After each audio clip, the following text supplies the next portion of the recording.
Fossil fuels were discovered and utilized, and the natives of Axlis soon began to spread across the surface of the planet to settle in thousands of city-states.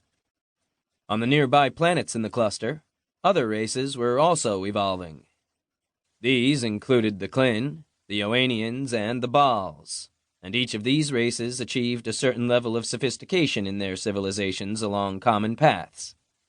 There came a time when, through wave transmitters and primitive rockets, contact was made between the more advanced species of the cluster. The most technologically advanced of these core races was the Klin. Thoughtful and deliberate, they were exceedingly peaceful and fair-minded. If ever the Klin had warred within their kind, that tendency had been bred out of them thousands of years before.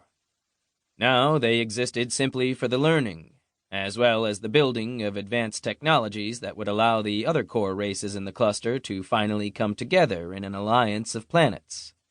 With the exception of the inhabitants of Axlis. As the decades passed, the cluster alliance began to prosper, as trade between the other 6 civilized worlds grew and knowledge was shared. However, most of the major advances in technology and engineering still came from the Klin, who quickly established themselves as the default leaders of the alliance. As the leader, it fell upon the Klin to set most of the rules governing the organization, which would have a serious impact on their future in the years to come. As the alliance grew, and other worlds were discovered, the Klin ran into a dilemma.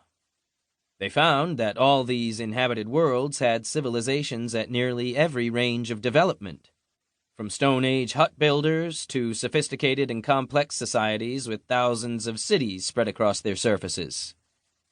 An indiscriminate policy of inclusion in the alliance would have both shocked these lesser-developed societies, as well as diluted the impact and influence of the more advanced races.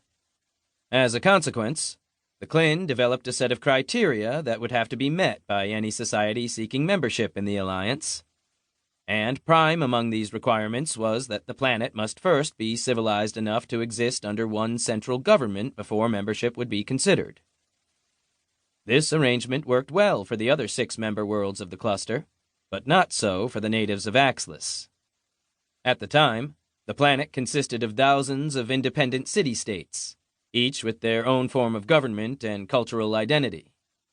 The greatest of these city-states was Juire, a sprawling metropolis located on a vast alluvial plain between the Southern Ocean and the Cain-as Mountains. Over 17 million beings called themselves Juireans, and they existed in an almost constant state of near fanatical devotion to their city and to the ruling class of heretical leaders. Near the edge of the eastern mountain range, a vast section of ancient seabed had been uplifted over geologic time to form a low-lying mountain with what appeared to be a sheared-off top.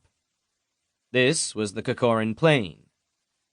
The almost impossibly flat land atop the mountain was 100 kilometers long and 75 wide, and the natives of Juire used the prominent plateau as a training field for their considerable military forces, as well as for the mass ceremonies their leaders staged to install awe and loyalty in the population. And it was also atop the Cain Plain that the city's most powerful and sophisticated observatories were placed, their telescopes aimed toward the stars and the other inhabited worlds of the cluster.